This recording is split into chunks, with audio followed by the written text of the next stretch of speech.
Greetings all. Welcome to another session here of Technology and Education. During this series, we're going to be looking at this textbook that's right above me here called Dimensions. This is by Mike Levy and Glen Stockwell. It's a series of articles related to using computer-assisted language learning in TESOL classes.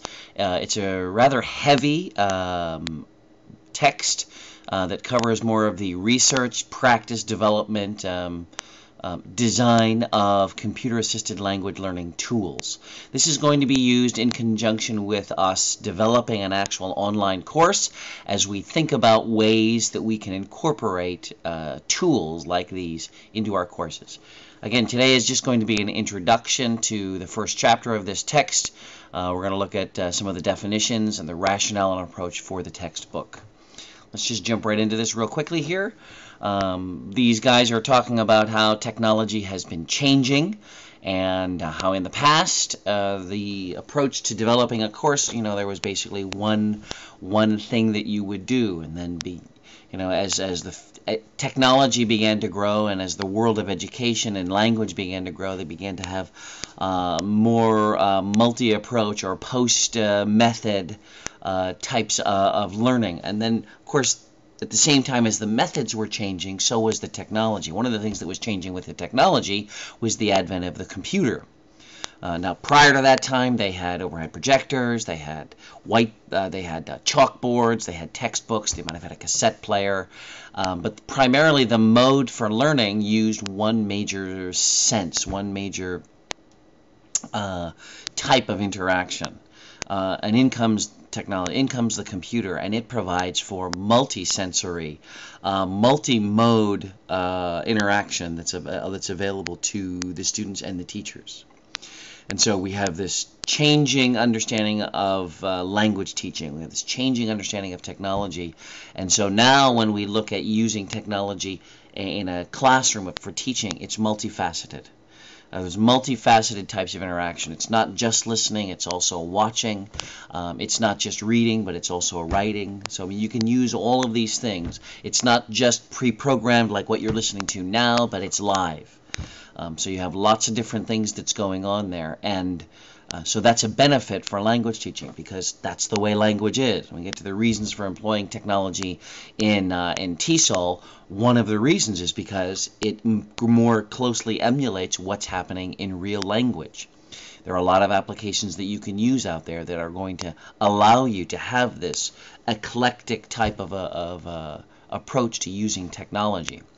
So that's one reason why we want to do that. Also, tools were made for specific reasons for language learning.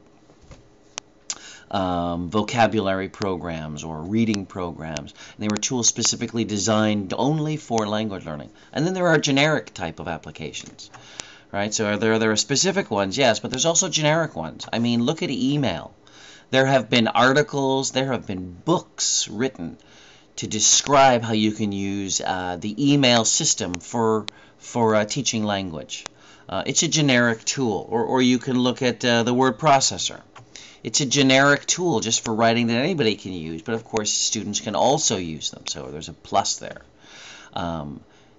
So we have a variety of tools now that are at our disposal in TESOL that we didn't have before. That's another plus. We can acquire things that other people have made, other fields have made, and we can incorporate them into our language teaching. And also we have things that are specifically designed for us, for second language learners. So there's a variety of tools that we now have at our disposal. When we're thinking about designing or thinking about what CALL is all about, CALL again stands for Computer Assisted Language Learning. When we think about this, we need to recognize that it incorporates a number of facets. It incorporates design, and I'm talking about activity design.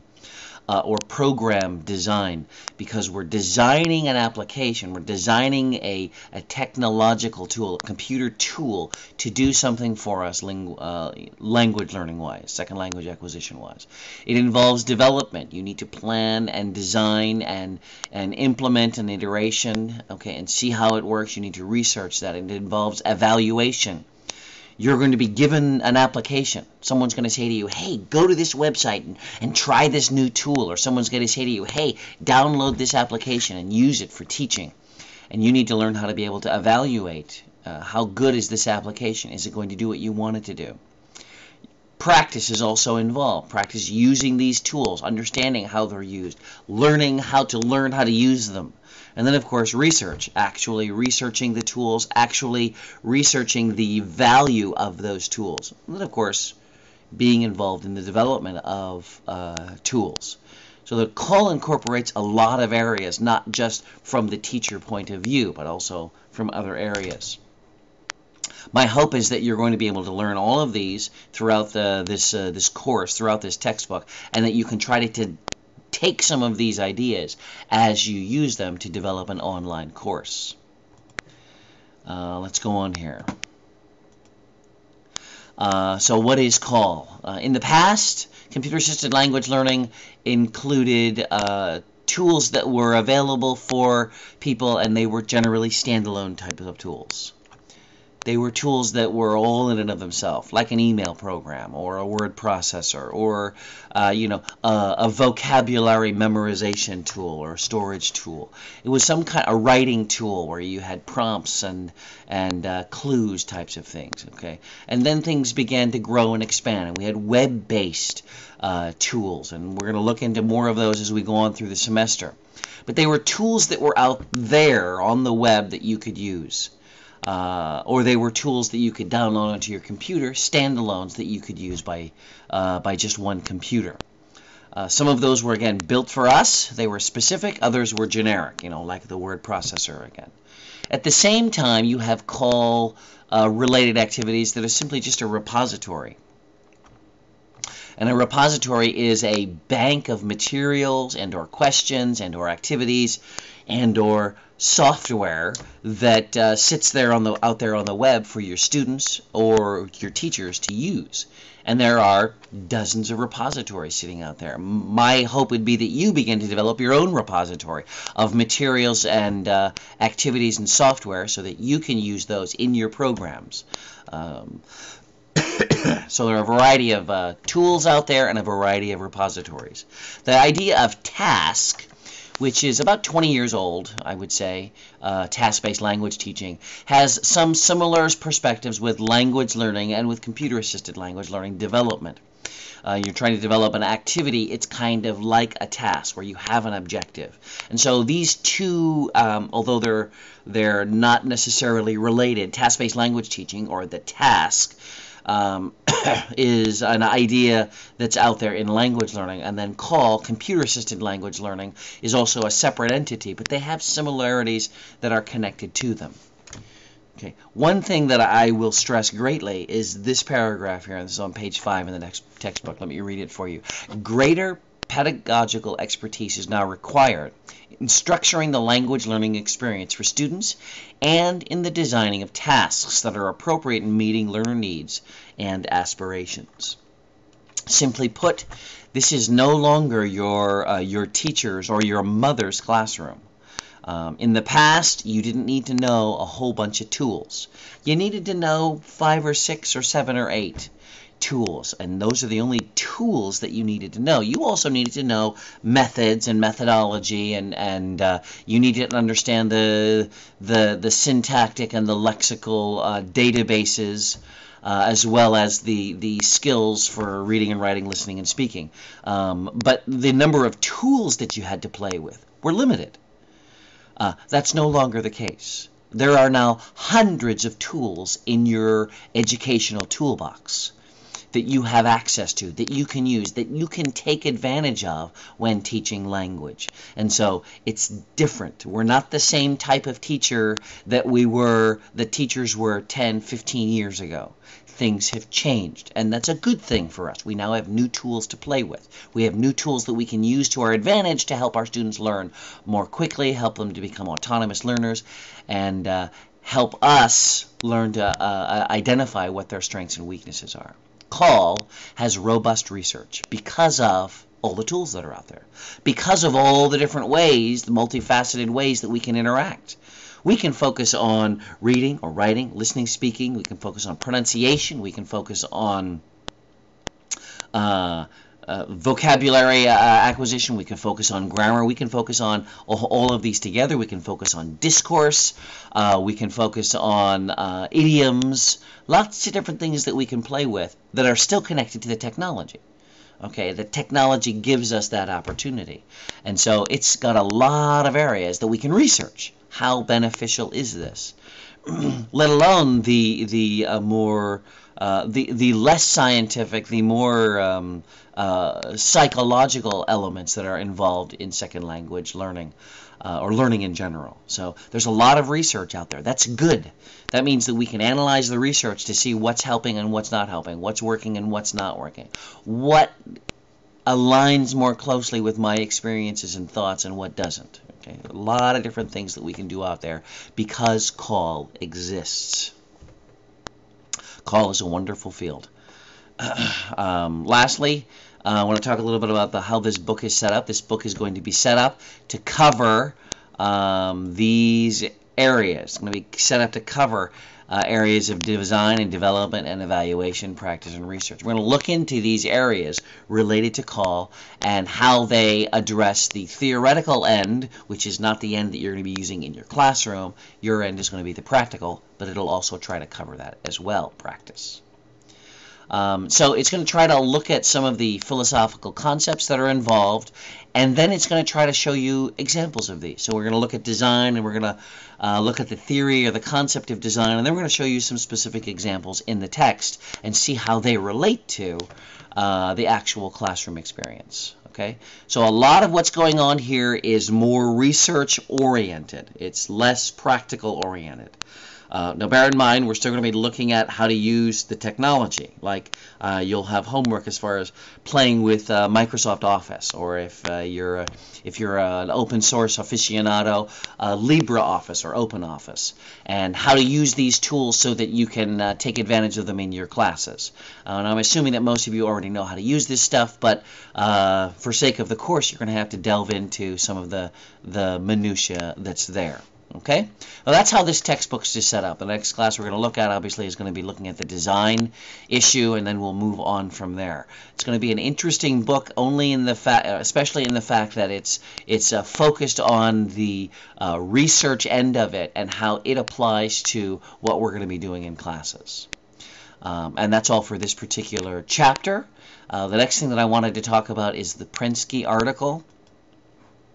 Mark Prensky has written a very interesting article. It's come out about 11 years ago, but it's still appropriate today, talking about the differences between kids who have grown up with technology and kids who haven't.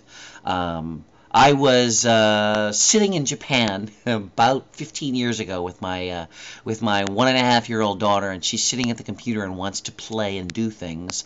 And so I get a copy of what was it, Sesame Street, and I didn't look it up here, but there's Sesame Street software so that they could learn how to play. Learn how to read, learn how to recognize shapes and colors and that kind of thing. And she grew up with this. I, of course, came into technology, I was in high school or college when I got to see the first computer, but she grew up with this. Another one of my later children, I was telling people that this kid knew how to use a mouse before he could speak. He made the connection between his hand movements and the movement of the mouse on the keyboard. And, if you were playing a shoot-'em-up first-person shooter game, this guy, he's shooting everything. Obviously, he's shooting bad guys and good guys at the same time. But he made that connection. I didn't make that connection, So they're different. And they're going to think different. And that's the main thrust of this article, that we who have been come in later, we're the immigrants. We're those that have kind of been, we didn't grow up with this, we don't think of it this way. We grew up with the rotary telephone type of thing. And so we're a little different than they are. We think differently than they do. I remember, just for an example, I remember the day when I began to realize that information is no longer inaccessible to me. Years ago, I used to be, well, no, I can't get to that information. It's not available to me. You know, I have to order a book, or I have to order a magazine, or I have to go to the library. And today, it's no longer the case where, oh, I don't have access to that information. For the most part, it's accessible. That's no longer the problem. The problem is now, how do I get to it? What are my tags or my keywords that I need to get to that information? Everything changed, right? Everything changed, for example, getting information about an individual. When was the last time, you who are living in the United States, when was the last time you picked up a phone book? Do you remember those? If you're younger, you probably don't remember these, right? A phone book? What's a phone? Now what do we use a phone book for? Well, we pull out coupons if they're in there. Actually, you can just go online and probably find the same coupons. But, I mean, normally you get these, and I'm like, well, throw it away. We don't need this anymore. Everything has changed. Okay? We used to have those things, but no longer. Things have changed, and so we think differently. The way we process information is also different. Kids have also learned some things about the technology that we have to learn manually. Okay? Just like a language learner has to learn things manually that a native speaker doesn't have to learn. Now, to be sure, there are some people who will say, they're not digital natives. They don't know how to program. They still have to learn how to program. They still have to learn how to, understand what a database is. And that's true. Okay, and this is a little critique about this whole idea of digital natives and digital immigrants. But when we're dealing with the actual use of materials, again, some people will say, yeah, they're digital natives in the sense that they know how to play a game. They know how to play on the PS3 or, Call of Duty, or they know how to, they know how to play in Minecraft. They know how to play a game. They know how to move their mouse around. But, that's not the only thing. They know how to look for information. They know how to get around on the web much easier, and they don't have to be taught necessarily how to do that. They still need to learn how to use the keyboard. They still have to memorize the key places. So did we. But they're learning at a younger age, and so it's going to be a slower learning curve for them. And so that's this big thrust that he's trying to show here. They think differently than we do. They're more comfortable with things on the web than we are. It used to be that teachers were the ones that were slower and behind because they didn't know things, and they needed their students to help them. And in many cases, that's still true. But for the younger generation, things are going to be easier for them. They're going to be able to more quickly develop materials and put things up on YouTube, or put things up on Facebook, because they're in there. They're jumping into that already. They're doing it so quickly because they're digital natives, and we're not. What does this say for us as teachers, right? Well, one of the things it says is that we need to learn these new tools. These are, again, new tools that we have to be understand and get access to them. It also means that we need to take advantage of them. Not just have to learn what they are. We need to how do I incorporate them into my classes? You guys have probably heard of the program Skype, to talk. I know we're going to be talking with it, but there are teachers now. There's actually programs and teachers out there using that in their classes. How do I take advantage of that? People have phones. How can I take advantage of a phone in my classes? You're going to find some schools, some people who are like, no, keep these out of the class.